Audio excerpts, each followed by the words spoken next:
Paglaro talaga ang tadhana dahil kung minsan ang trahedya meron ding idinudulot na biyaya.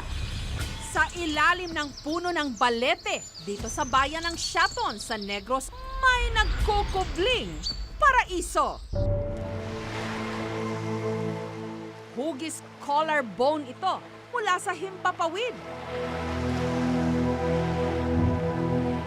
May lawak na 25 hectares.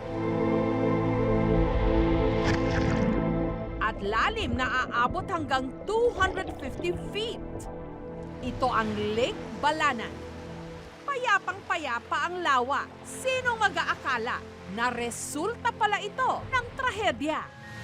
Taong 1925, bandang alas 5 ng hapon, ang bayan ng Siaton niyanig ng 6.8 magnitude na lindol. Ang bulubunduki ng Sandulot natibag at nagdulot ng kabi-kabilang landslide.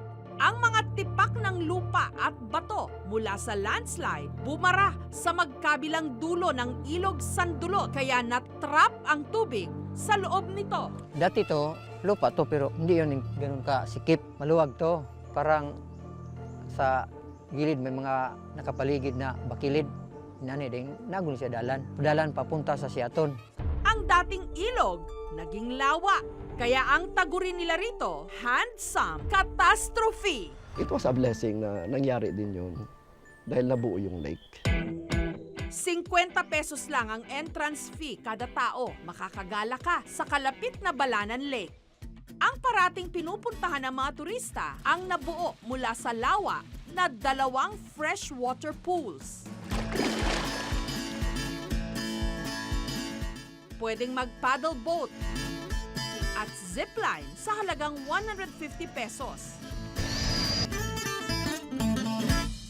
5 kilometro naman mula sa lawa, kinakailangang mag-trek para marating ang Balanan Waterfalls. Ang magbabarkadang ito, enjoy na enjoy sa ganda ng lugar. Kung anong nandito, hindi nyo makikita sa ibang lugar. Kaya it's a blessing in this place. Pero mahigpit na ipinagbabawal rito ang paglangoy sa Balanan Lake. 7 taon na kasi ang nakalilipas nung meron ditong nalunod. Ang intention po is to develop into an ecotourism project para mabigyan din siguro ng kabuhayan ang mga tao dito. Ang Pilipinas, isa sa mga bansang nasa Pacific Ring of Fire kung saan aktibo ang mga bulkan at panay ang lindol. Ang isa sa mga kalimitang nasisira kapag malakas ang pagyanig ng lupa, mga antigong simbahan.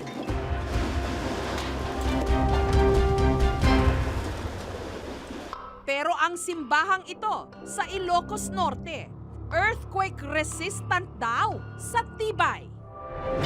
3 malalakas na lindol na ang napagdaanan nito noong 1865, 1885 at noon lamang 1983 na may lakas na 6.2 magnitude. Ito ang San Agustin Church sa Paway, Ilocos Norte. Itinuturing itong earthquake Baroque church. Estilo sa Baroque architecture kung saan ang mga gusali o simbahan na niyanig noong 17th at 18th century ginawang Baroque style nung panahon ng mga Kastila. Yung mga very unique sa mga Augustinian priests at saka mga Augustinian organizations nung una, yung very massive kasi when they built yung mga churches, especially sa Ilocos, they knew that Ilocos is a earthquake-prone area. Mula dito sa San Agustin Church, Paway, Ilocos Norte,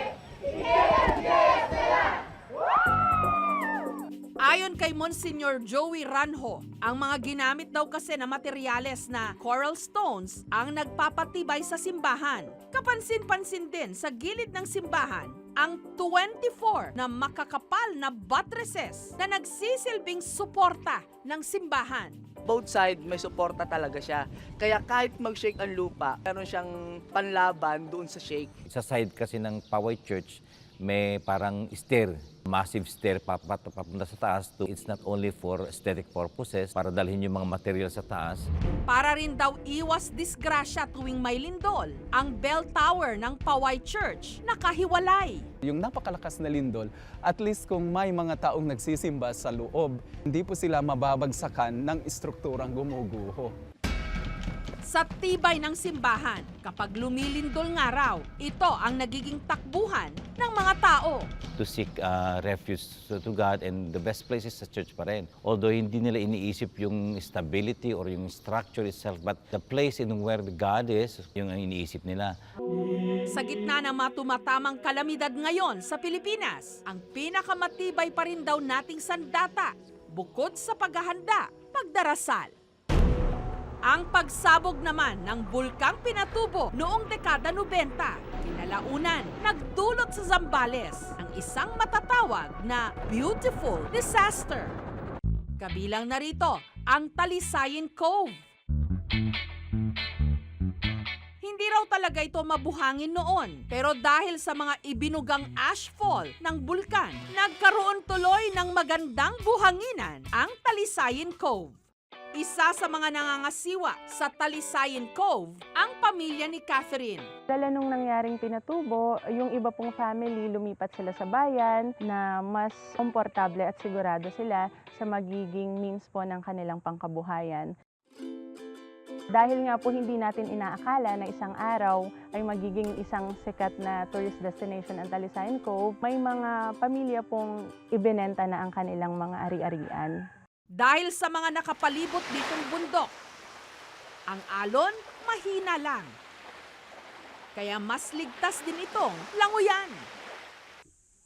Dahil tahimik ang cove, perfect sa mga gustong panandaliang takasan ang stress sa buhay. Wala ritong cellphone signal. Meron tayong mga area para sa mga gustong maglaro ng volleyball. Meron rin tayong snorkeling site. And meron rin po tayong view deck na pwede pong mag-trek ang ating mga guests. Pero hindi rito pwedeng basta na lang mag-walk-in. Kailangan mong magpa-reserve. Kailangan daw nilang kontrolin ang dagsa ng mga tao para mapanatili rin ang ganda ng lugar. Walang may gusto ng kalamidad, lalo pa ang lindol na hanggang ngayon hindi malaman kung saan at kailan tatama. Pero marunong talaga ang Diyos. Siya lang ang nakakaalam ng lahat. Kanyang itinakda na pagkalipas ng unos, may mga bagong oportunidad. Para po sa reaksyon sa istoryang ito, mag-tweet na gamit ang hashtag KMJN. Mga kapuso, kung nagustuhan niyo po ang videong ito, subscribe na sa GMA Public Affairs YouTube channel. And don't forget to hit the bell button for our latest updates.